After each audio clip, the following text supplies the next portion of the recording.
Shalom, selamat malam Bapak Ibu Saudara yang dikasihi Tuhan Yesus Kristus. Selamat berjumpa dalam renungan pada malam hari ini. Saya ucapkan salam sejahtera buat saudara semua dimanapun saudara berada. Damai dan sukacita oleh Roh Kudus melimpah senantiasa dalam hati dan kehidupan saudara semua.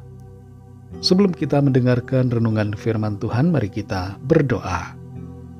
Bapa Sorgawi, Bapa dalam nama Tuhan Yesus Kristus, Tuhan yang agung, kudus, dan layak dipuji disembah, kami bersyukur kepadamu untuk penyertaan-Mu di sepanjang hari ini.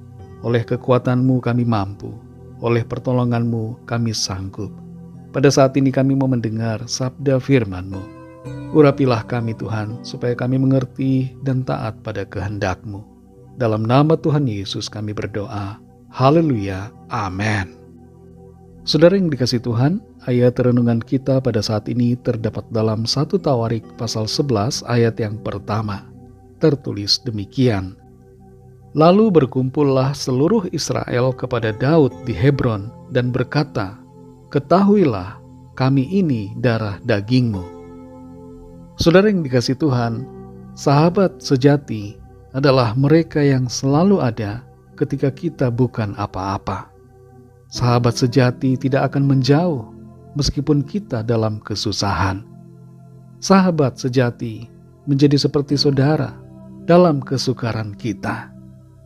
Umumnya kalau orang sudah tidak punya jabatan, akan ditinggalkan banyak teman. Tapi saat ia punya kekuasaan, ada banyak orang yang mengaku saudara. Dalam 1 Tawarik pasal 11 ayat yang pertama ini, di situ dikatakan, lalu berkumpullah seluruh Israel kepada Daud di Hebron dan berkata, "Ketahuilah, kami ini darah dagingmu." Saul baru saja meninggal dalam peperangan, dan karena itu bangsa Israel kehilangan seorang raja. Di saat itulah Daud menjadi pilihan karena sosok kepahlawanannya, dan selain itu karena memang ia telah diurapi sebagai raja oleh Nabi Samuel atas perintah Tuhan. Kita perhatikan di sini bahwa ketika Daud diproyeksikan menjadi raja, maka seluruh Israel mengatakan bahwa mereka adalah darah dagingnya. Artinya mereka mengaku diri sebagai saudara Daud. Memang tidak salah apa yang mereka katakan, karena mereka memang adalah saudaranya Daud, sama-sama keturunan Yakub. Tapi kita melihat bagaimana sikap orang yang berubah terhadap seseorang ketika ada perubahan posisi, ada perubahan jabatan, kekuasaan atau kekayaan. Ketika Saul masih hidup, Daud dicari-cari, dikejar-kejar oleh Saul untuk dibunuh. Dan tidak begitu banyak orang yang membela dan mendukung Daud saat itu. Bahkan seorang bernama Nabal meremehkan Daud. Dalam 1 Samuel 25 ayat 10, Nabal berkata, "Siapakah Daud?" Nabal tidak mau memberikan dukungan bagi Daud, meskipun saat itu Daud hanya meminta roti dan air minum. Selain itu, ada banyak prajurit di pihak Saul yang juga ikut mencari-cari Daud untuk membunuhnya.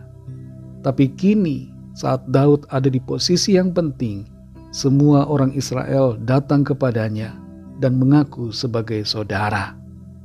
Kita tidak usah heran akan hal yang seperti ini, karena hal yang demikian seringkali terjadi dalam kehidupan di dunia ini.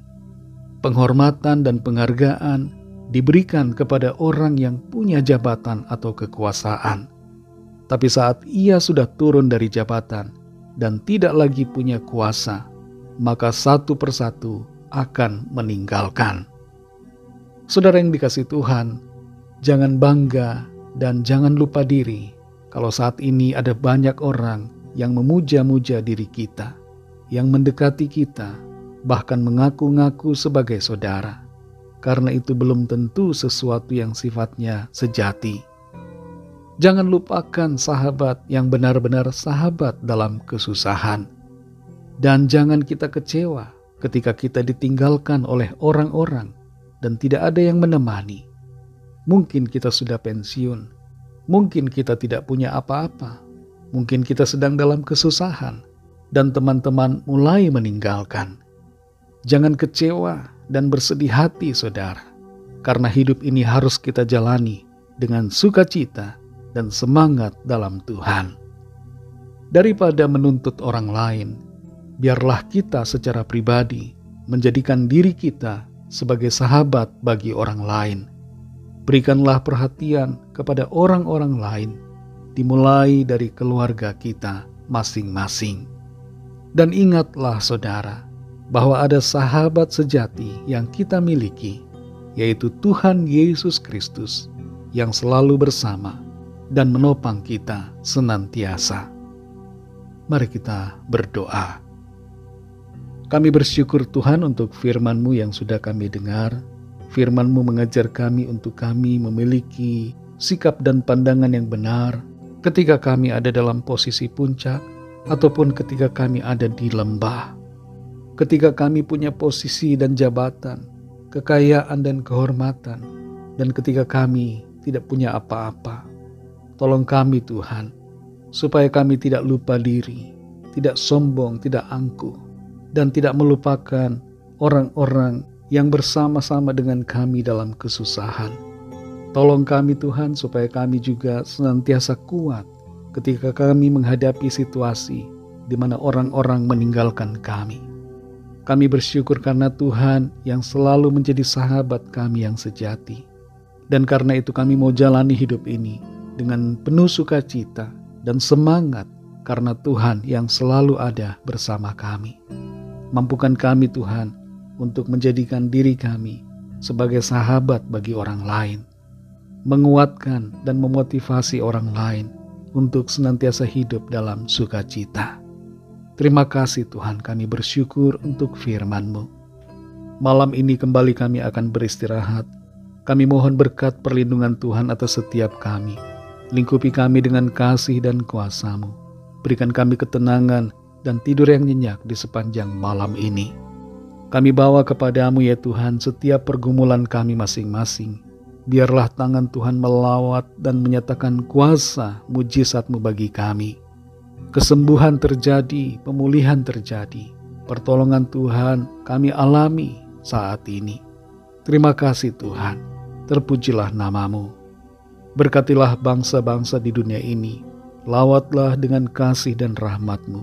Curahkanlah roh-Mu ya Tuhan, agar setiap orang dari segala bangsa percaya kepada-Mu dan terima anugerah keselamatan. Ampunilah kami Tuhan akan dosa kesalahan kami, seperti kami juga mengampuni orang yang bersalah kepada kami. Segala puji, hormat, syukur hanya bagi-Mu. Dalam nama-Mu yang kudus, nama Tuhan Yesus Kristus, kami sudah berdoa dan mengucap syukur. Haleluya. Terimalah berkat Tuhan. Tuhan memberkati engkau dan melindungi engkau. Tuhan menyinari engkau dengan wajah-Nya dan memberikan kasih karunia. Tuhan menghadapkan wajah-Nya kepadamu dan memberikan damai sejahtera. Berkat anugerah dari Bapa Sorgawi, kasih karunia dari Tuhan Yesus Kristus, dalam persekutuan dengan Roh Kudus, menyertai kita semua, sekarang ini dan sampai selama-lamanya.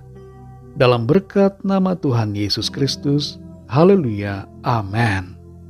Puji Tuhan, saudara yang dikasihi Tuhan, saya percaya firman Tuhan menjadi berkat dan kekuatan buat saudara semua, dan Roh Kudus akan menolong saudara untuk lebih lagi memahami kebenaran firman Tuhan. Tuhan Yesus memberkati saudara semua. Sampai jumpa dalam renungan yang berikutnya. Haleluya.